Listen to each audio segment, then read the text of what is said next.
Assalamualaikum warahmatullahi wabarakatuh. Perkenalkan, nama saya Kiswari Permatasari dari Program Studi Pendidikan Bahasa dan Sastra Indonesia.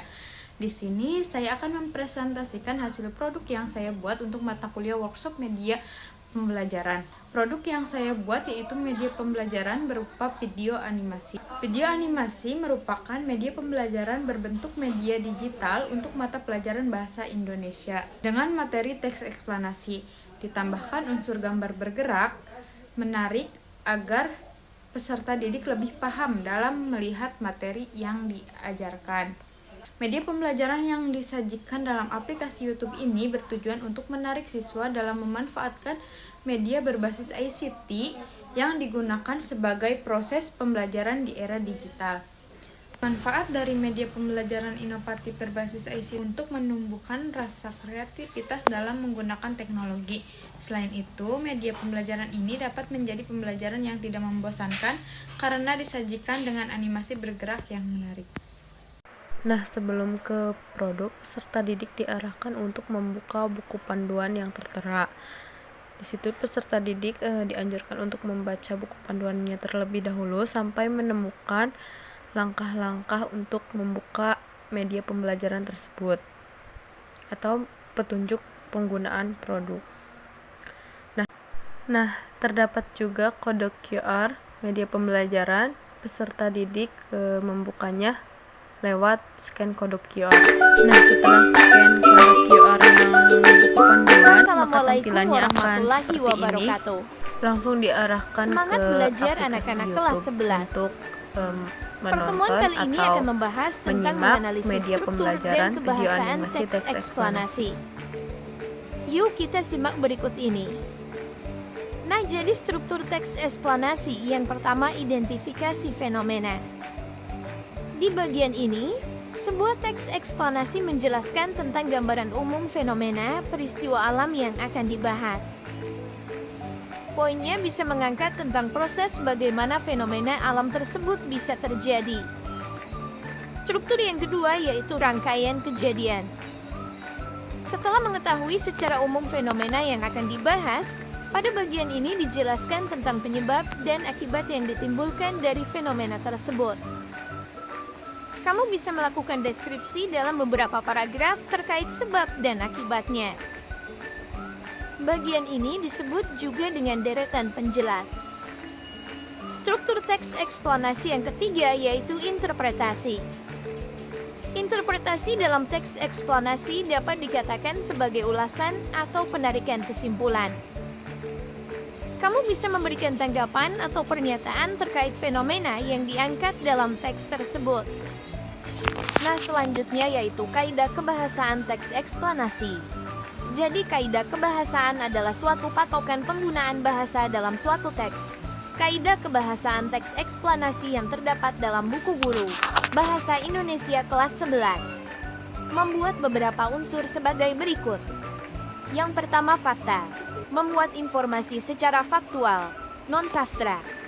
Fungsi fakta dalam teks.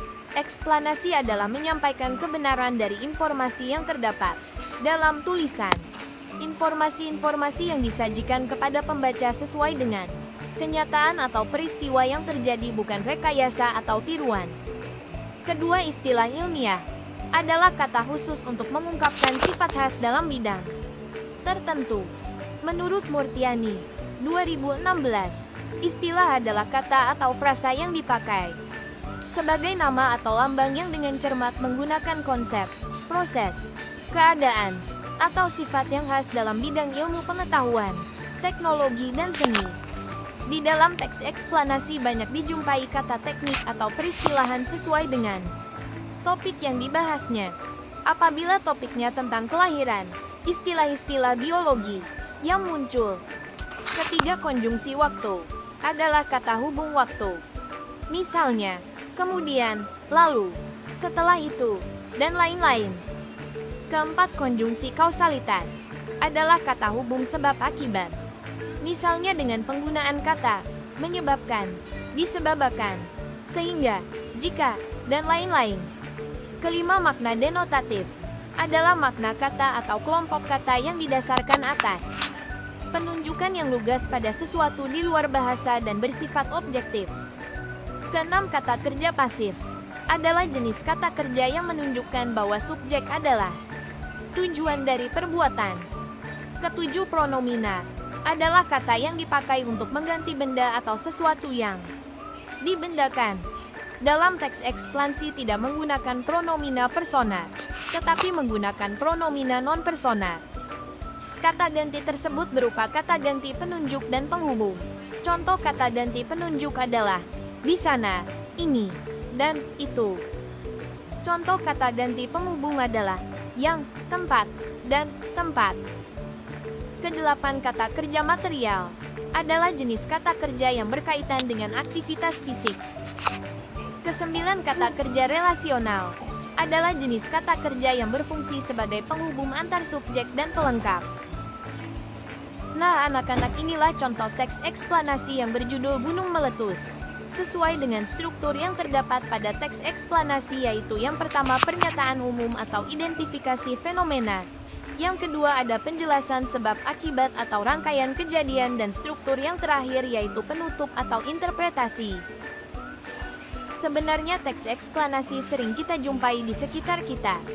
Hampir semua orang pernah membaca atau melihat langsung tentang proses suatu kejadian seperti fenomena alam, misalnya bencana gempa bumi, gunung meletus, atau peristiwa sosial misalnya arus mudik, unjuk rasa, kriminalitas, dan sebagainya. Jadi sebuah teks dikatakan teks eksplanasi jika isi teks tersebut berisi tentang proses-proses mengapa dan bagaimana kejadian-kejadian alam, sosial, ilmu pengetahuan, atau budaya itu terjadi.